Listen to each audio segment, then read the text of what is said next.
참 오늘도 아쉽게도 우리 모든 교인이 한 자리에 모이지 못하고 10% 정도만 모이게 되었습니다. 그래도 줌을 통해서 이렇게 화면으로나마 함께 할 수 있어서 다행이라고 생각합니다. 어디 한번 줌 화면 한번 비춰줘 보실래요? 네. 우리 이영석 집사님은 왜 얼굴이 없어졌어요? 화면이 안 보이네요. 아마도 이제 작동하는 법을 잘 모르셔서 그런 것 같은데 한번 손 한번 흔들어 주시죠. 할렐루야.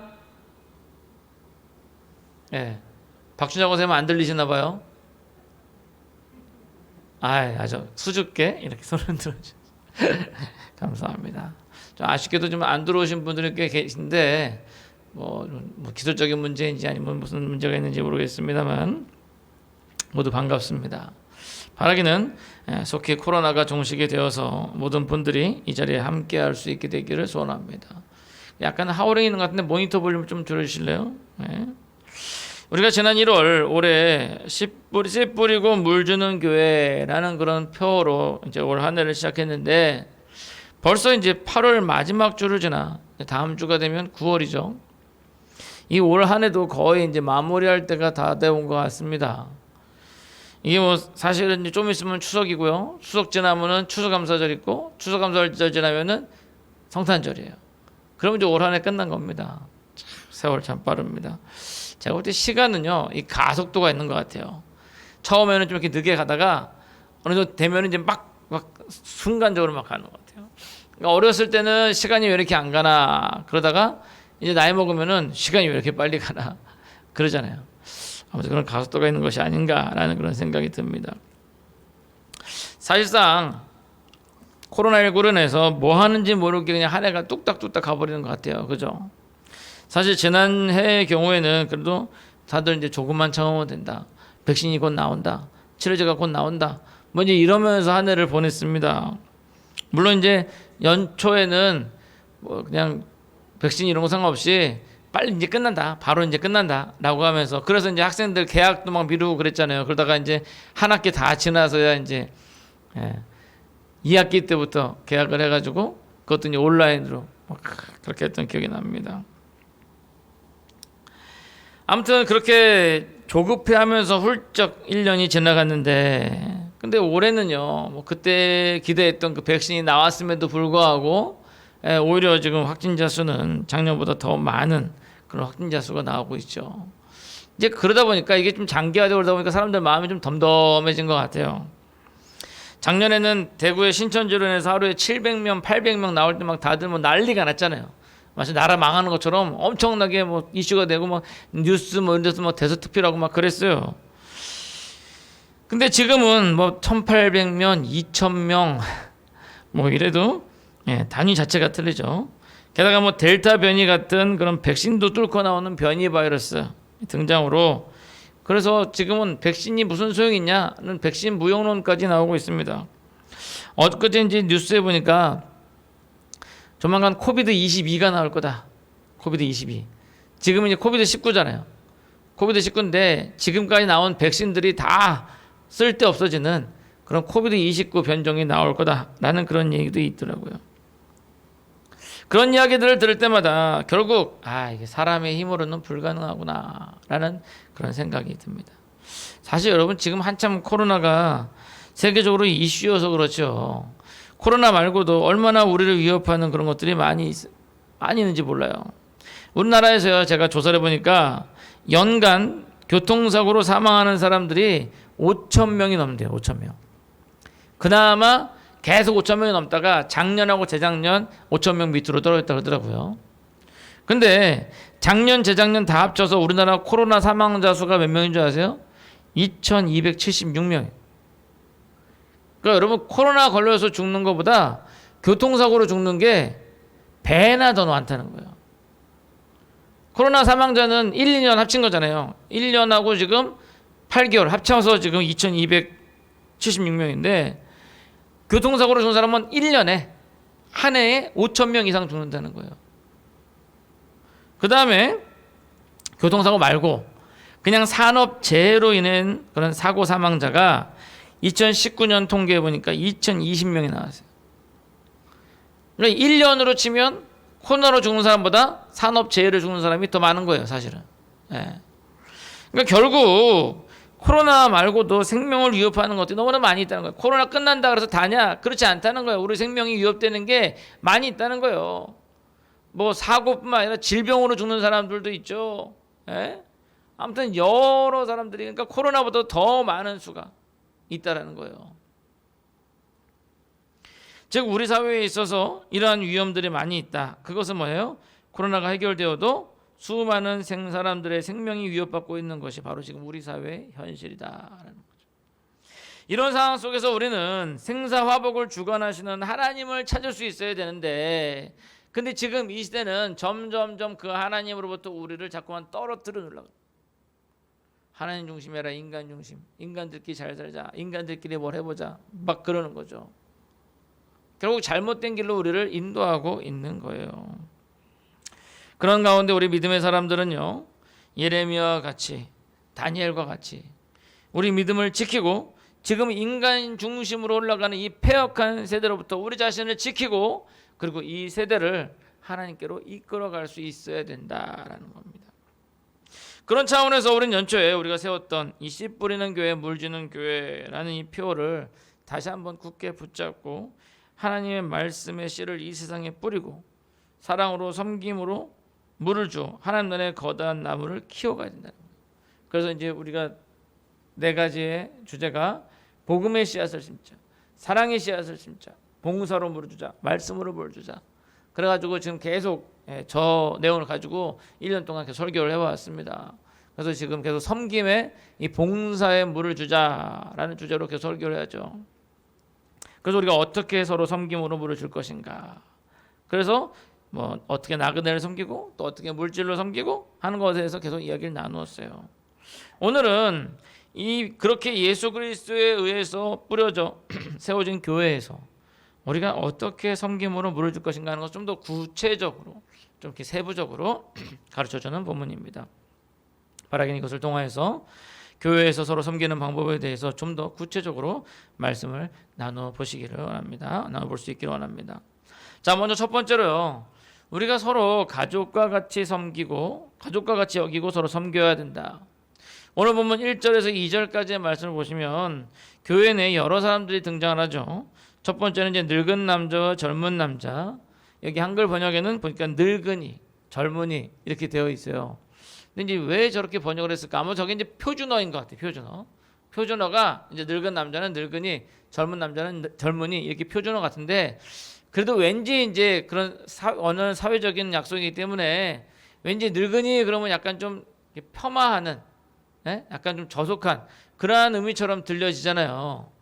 사실 저게 이제 표준어일 거라는 생각이 드는 게, 우리 시에도 보면 저기 가는 저 늙은이 왜 이렇게 많은 짐을 지고 가는 이런 시가 있죠. 거기도 이제 늙은이라는 표를 썼어요. 근데 제가 볼 때는 그런 어떤 사회적 뉘앙스가 있으니까 늙은이라고 번역하지 말고 저 늙은 남자, 젊은 남자 이렇게 번역하는 게 더 좋지 않을까. 왜냐하면 2절에 보면은 늙은 여자, 젊은 여자 이렇게 돼 있거든요. 그것과 반대로 돼 있는 거라 그런 것이 어떨까 싶긴 한데, 아무튼 여기서 보면 늙은 남자, 늙은 여자, 젊은 남자, 젊은 여자, 여기 앉아 계신 우리 모두 다 포함되어 있잖아요. 그죠? 저는 그래도 젊은 남자 쪽에 지키죠. 사실 뭐 하근이도 제 아들이지만 하근이도 젊은 남자에 이제 해당이 되는 겁니다. 그리고 이제 그러고 보니까 여기는 다 젊은 남자, 젊은 여자밖에 없네요. 그죠, 강영애 권사님? 아무튼 여기에 우리가 다 포함이 돼요. 그러니까 이 안에서 우리가 어떻게 서로를 대할 것인가라는 것을 가르쳐주고 있는 거죠. 1절을 보니까 늙은 남자를 꾸짖지 말고 권하되 아버지에게 하듯 하고 젊은 남자에게는 형제에게 하듯 하라라고 되어 있어요. 자, 그것은 결국 자기의 가족과 같이 여기라라는 거죠. 늙은 여자, 젊은 여자도 마찬가지죠. 자기 가족과 같이 여기라. 그러니까 결론적으로 얘기하면 두 가지 합쳐보면 가족처럼 대하라라는 겁니다. 여러분, 우리가 교회에서 서로 섬기는 것에 대한 가장 모범적인 답안이 바로 이거예요. 서로를 가족처럼 여기라. 아버지처럼, 어머니처럼, 형제처럼, 자매처럼 그렇게 여기라는 겁니다. 이게 예를 들면 이런 거예요. 두 사람이 이렇게 싸우고 있어요. 근데 보니까 하나 우리 아버지고 다른 한 분은 옆집 아저씨예요. 그럴 때 과연 여러분들 어떻게 하나요? 물론 이제 아버지부터 말리죠. 아버지, 아이 왜 여기서 이러세요? 제발 고정하시고 그만 들어가세요. 그럼 아버지가 그러죠. 아니 나는 가만히 있었는데 저놈의 영감탱이가 말이야 먼저 시비 걸어가지고 그랬지 막 그러는 거예요. 예. 그럼 이제 아들이 어떻게 합니까? 아저씨한테 아저씨 왜 그러세요? 왜 시비 걸고 그러세요? 좀 아저씨도 가만히 계세요. 이렇게 얘기하죠. 그리고 옆집 아저씨가 뭐라 그럽니까? 아니 지금 저놈의 영감탱이가 먼저 시비 걸었는데 이거 진짜 아들 없는 사람은 이거 서러워 살겠나 말이야. 이러는 거 아니에요. 그죠? 그러니까 사실은 둘이 같이 싸워도 피는 물보다 진하다고 은근히 자기 아버지 편 들게 돼 있어요. 그죠? 네. 은근히. 보통 그래요. 이게 이제 일반적인 모습이죠. 마찬가지로 교회 안에서 서로를 가족으로 여기고 서로를 섬길 수 있어야 한다. 가족으로. 네. 안으로 굽는 가족으로. 주일학교 아이들은 다 내 자식들이고 연세 드신 집사님, 권사님 다 내 어머님. 그렇게 섬겨야 하는 것입니다. 그리고 그것이 바로 영적인 하늘의 가족을 만드는 길이죠. 영적인 하늘의 가족. 여러분들 결국 남이라고 생각하지 마십시오. 사실은 여러분들의 가정의 가족들보다 사실 이 자리에 있는 여러분들이 더 가족인 것은 왜냐면요. 사실 가족들은 죽으면 끝이에요. 그렇잖아요. 죽으면 끝이에요. 뭐 매년 제사 차린다고 해도 그 죽으면 끝입니다. 근데 여기는 영적인 가족은 죽어도 하늘나라에 가서 계속적으로 영적인 가족으로 남아있어요. 영원한 가족인 거예요. 그러니까 사실 영적인 가족이 더 중요한 거죠. 세상 가족들은 입으로는 가족이라고 하면서 결국 부모님 재산 가지고 싸우고 결국 물질 가지고 싸우고 자기 자존심 가지고 싸우고 그렇게 남들보다도 못한 가족이 있어요. 제가 얼마 전에 아무튼 저는 이렇게 그 인터넷에 있는 짧은 동영상을 이렇게 보다 보니까 그게 무슨 TV에서 방영했던 것 같은데 형제간에 서로 이제 아버지 돌아가시고 나서 유산 가지고 싸우는데 보니까 뭐 짜장면 먹다가 짜장면을 서로 얼굴에다 던지고 뭐 난리가. 그게 이제 결국은 뭐예요? 세상의 가치관이 이 땅에 있기 때문에 가치관이 이 땅에 있으니까 이 땅에 있고 물질에 있기 때문에 물론 오늘날 보면 교회에도 그렇게 정말 서로 죽일 듯이 싸우는 걸 많이 볼 수 있죠. 근데 그것도 왜 그럽니까? 그것도 결국 교회에 있으면서 세상의 기준이 있는 거예요. 물질, 명예, 자존심 그런 걸로 싸우는 거예요. 진정한 가족이 되지 못한 거죠.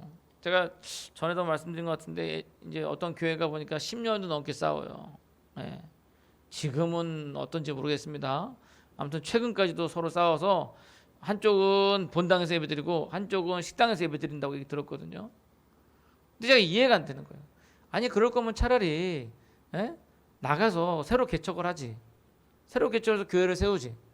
왜 그렇게 한쪽은 본당에서 한쪽은 식당에서 그렇게 10년 넘게 이렇게 예배드리고 있을까? 그게 재산권 때문에 그렇더라고요. 보니까 교회가 꽤 커요. 땅도 넓고 엄청 큰 교회입니다. 그러다 보니까 그게 이제 그 재정이 장난이 아닌 거죠.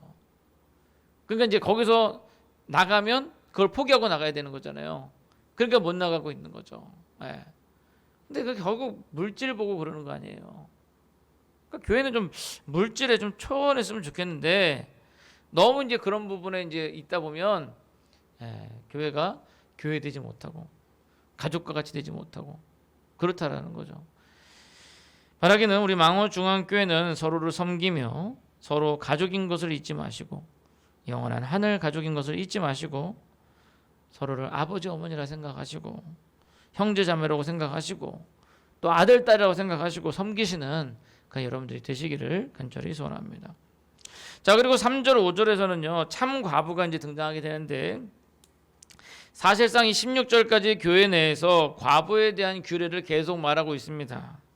그리고 이제 3절에서는 특별히 참 과부에 대해서 언급하죠. 이 왜 참 과부라 그랬을까? 이제 우리는 보통 이제 참자가 들어가면 좀 뭔가 참된 어떤 진실된 이제 이런 뉘앙스가 있는데 여기서 얘기하는 참은 진짜 가짜, 진짜 과부, 가짜 과부 뭐 이런 식으로 구분이 되는 거예요. 사실 이 과부는 성경에서 보면 사회적 약자로서 교회의 도움을 받아야 되는 그런 부류로 나옵니다. 그래서 성경에 보면 그런 사회적 그 최약체의 그런 부류를 보통 과부와 고아로 표현을 하죠. 그래서 과부와 고아를 돌아봐야 된다, 뭐 등등 얘기를 하고 있고, 또 초대교회 당시에도 보면, 사도행전에도 보면 이 교회가 과부를 돕는 그런 가정 가운데에서 이제 히브리파 과부와 그다음에 헬라파 과부들이 있는데, 근데 이제 이 헬라파 과부들이 차별당하는 것을 느끼고 뭐 어떻게 얘기했던 그런 문제들이 나와요. 그래서 이제 사도들이 결국 이제 7 집사를 뽑아가지고 그것을 관리하도록 이제 하게 되는 장면이 나오죠.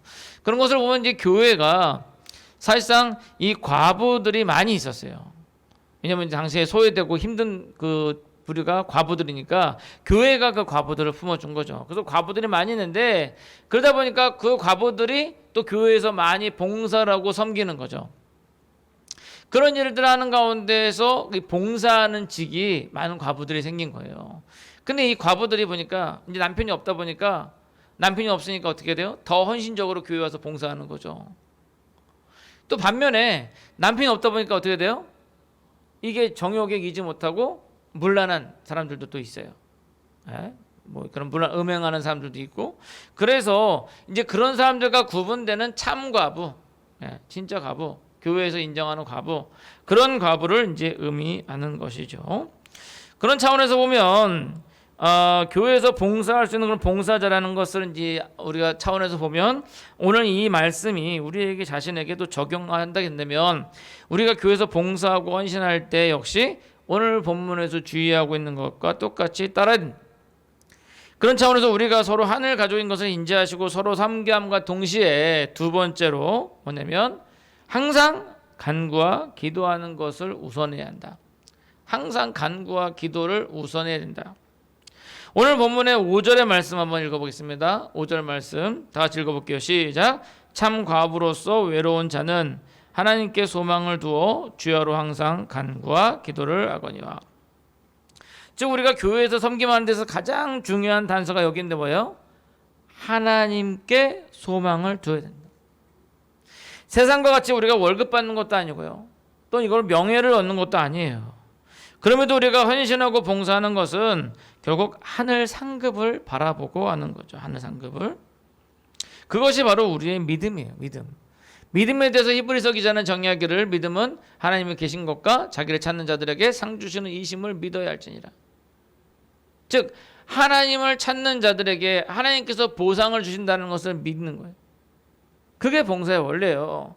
봉사의 원리는 내가 여러분들을 이렇게 섬겨서 저 사람이 나한테 아이고 목사님 고맙습니다, 아유 목사님 이거 수고하셨습니다, 이거 드릴게요, 이게 아니라 이걸 바라는 게 아니라 뭐예요? 하나님께 소망을 둔다는 거예요. 하나님께서 주신다는 거예요. 하나님께서 보상해 주신다는 거예요.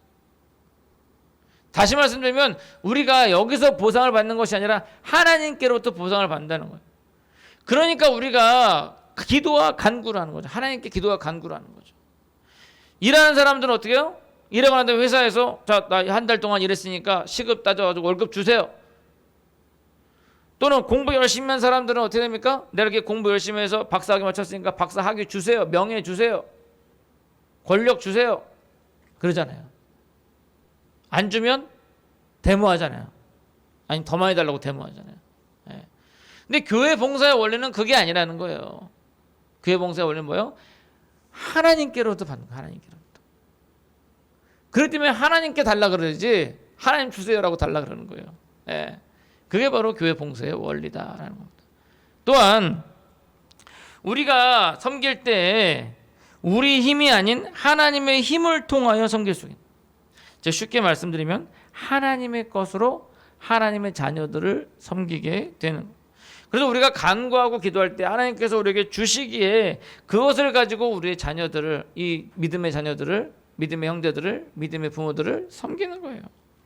결국 이것은 섬김의 기본이 바로 간구와 기도에 있다라는 것을 알 수 있게 해주는 거죠.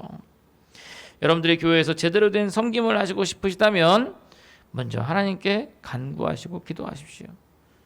주님 섬길 수 있는 힘을 주시고 섬길 수 있는 물질을 주시고 그것을 통해서 섬기게 하여 주시옵소서. 그렇게 기도하십시오. 그것을 통해 참된 섬김이 우리 망원중앙교회에 넘쳐나기를 간절히 소원합니다. 자, 마지막 세 번째로 오늘 본문 10절을 보니까 구제함과 모든 선한 일을 행해야 된다라는 건데, 10절 말씀을 보면 선한 행실에 증거가 있어 혹은 자녀를 양육하며 혹은 나그네를 대접하며 혹은 성도들의 발을 씻으며 혹은 환난당한 자들을 구제하며 혹은 모든 선한 일을 행한 자라야 할 것이요. 즉 구제하고 모든 선한 일을 행함이 있어야 된다는 거예요. 우리의 섬김은요, 그런 행함을 통해서 결과가 나타나지는 거지, 행함 없이 그냥 말로만 그냥 하면 안 된다. 야고보서 2장에 보시면 15절 16절에 보니까 만일 형제나 자매가 헐벗고 일용할 양식이 없는데 너희 중에 누구든지 그에게 이르되 평안히 가라, 덥게 하라, 배부르게 하라 하며 그 몸에 쓸 것을 주지 않냐면 무슨 유익이 있으리요. 즉 말만 하고 도와주지 않으면 아무 소용없다는 거예요. 야고보서 2장에서는 이러한 교회의 문제들을 직접적으로 거론하며 문제를 삼고 있는데요. 그 앞부분에 보시면 그 회당에 금가락지를 끼고 아름다운 옷을 입은 사람이 오고 또 남루한 옷을 입은 사람이 올 때 너희가 아름다운 옷을 입은 자는 눈여겨보고 여기 좋은 자리에 앉으소서라고 하지만 남루하고 가난한 자는 너 거기에 서 있든지 아니면 내 발등상 밑에 앉아라 라고 얘기한다는 거예요. 예. 이러한 모습이 교회에 있으면 안 된다는 거예요. 근데 사실 오늘날 이 교회에서도 보이는 현상들입니다. 외모로 사람을 판단하고 재산의 여부로 그 사람의 가치를 판단하는 그런 물질 만능주의에 빠진 지금 이 현대사회와 현대교회 말이죠. 그런 사회 교회에서는요, 제대로 된 섬김이 나올 수가 없는 거예요. 따라서 우리가 제대로 된 섬김을 하기 위해서는 먼저 우리가 구제와 선한 일을 행하는 것을 솔선수범해야 된다라는 거죠. 특별히 오늘 방금 읽은 이 10절 말씀을 좀 더 분석해 보면요, 이 선한 행실의 근거에 대해서 몇 가지 얘기를 합니다. 그걸 저는 이제 크게 두 가지로 구분이 되실 것 같은데, 본문을 보시면 자녀를 양육하는 것, 나그네를 대접하는 것, 이게 하나로 묶이고요. 그다음에 성도들의 발을 씻는 것, 환난 당한 자를 구제하는 것, 이게 하나로 묶일 수 있을 것 같아요. 보시면 자녀를 양육하는 건 뭐예요? 가정 안에서 섬기는 거죠.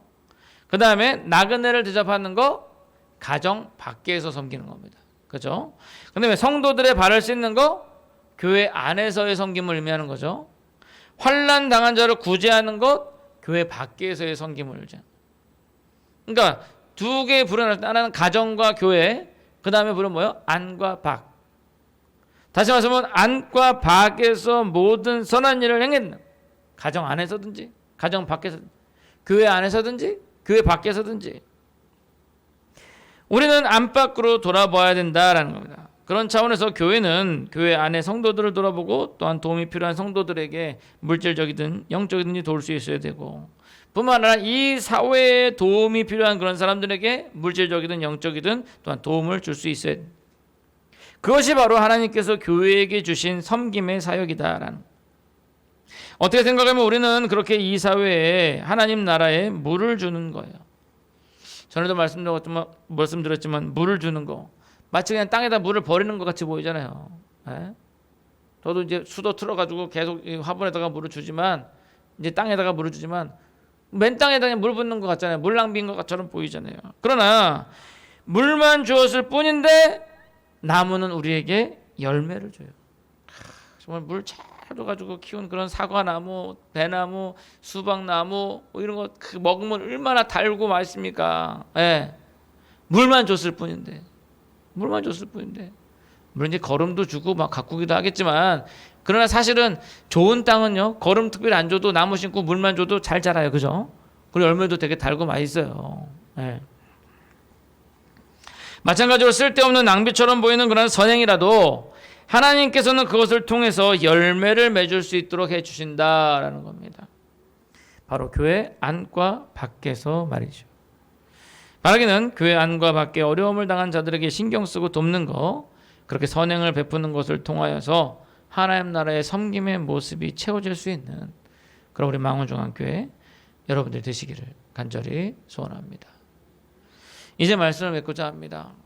그렇습니다. 그렇게 우리가 서로 섬겨야 하는 거죠. 하나님 나라의 한 가족으로 서로 섬기고, 그렇게 하나님을 의지하여 기도와 간구함으로 서로 섬겨야 되는 거예요. 그리고 우리의 섬김은 결코 말로만 하는 것이 아니라 행함으로 있어야 되고요. 그리고 또 그것은 우리가 안과 밖을 돌아보면서 서로의 필요들을 채워주는 그러한 섬김이 되어야 된다.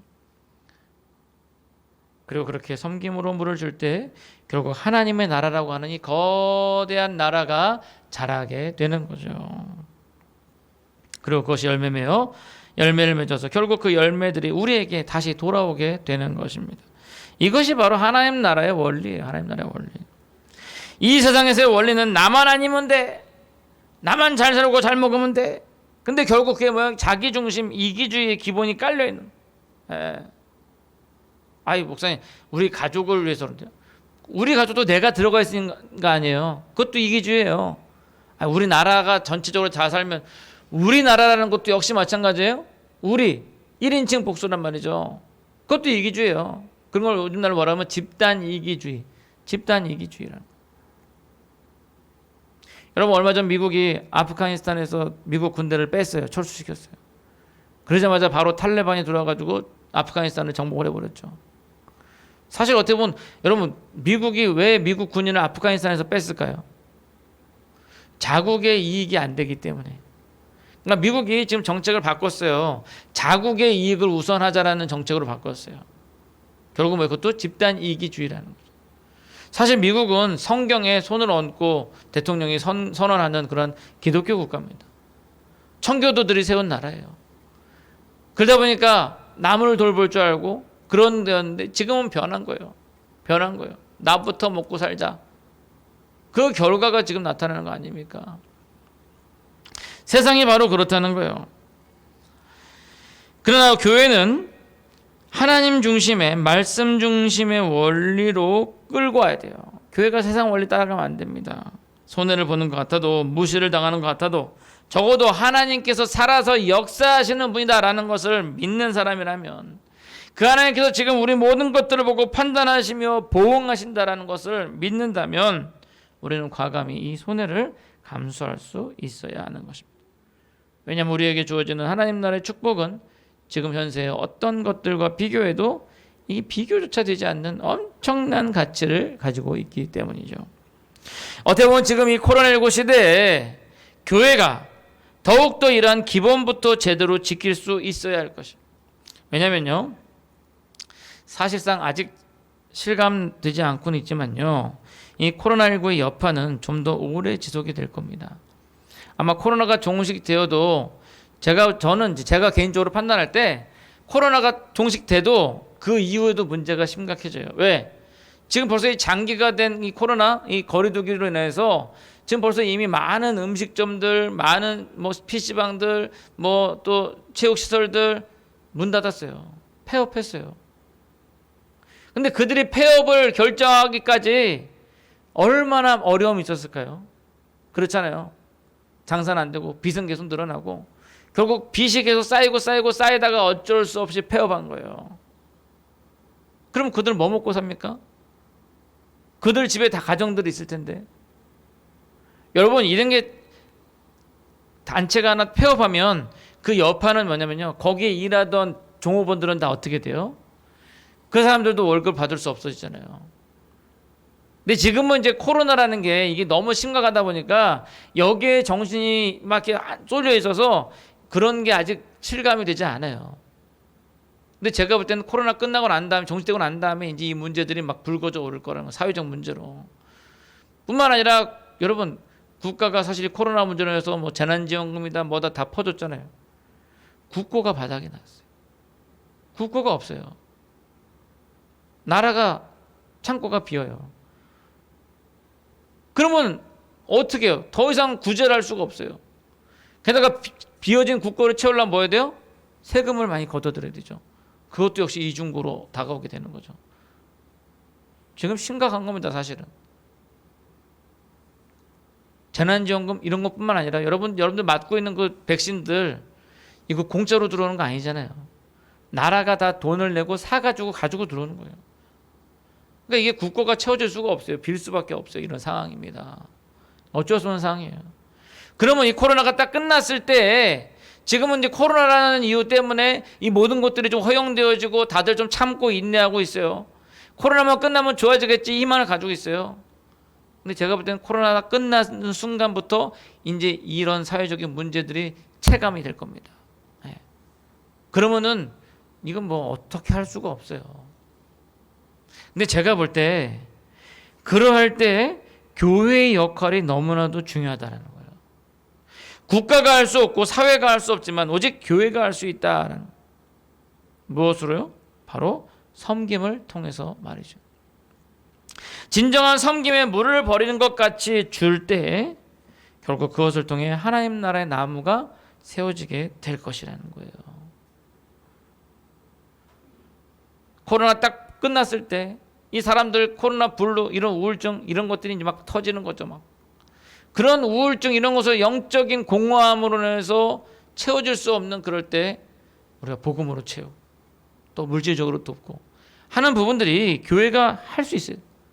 우리는 그것을 준비하고 있어야 되고요. 우리 안에서 먼저 그것을 실천하고 있어야 한다라는 겁니다.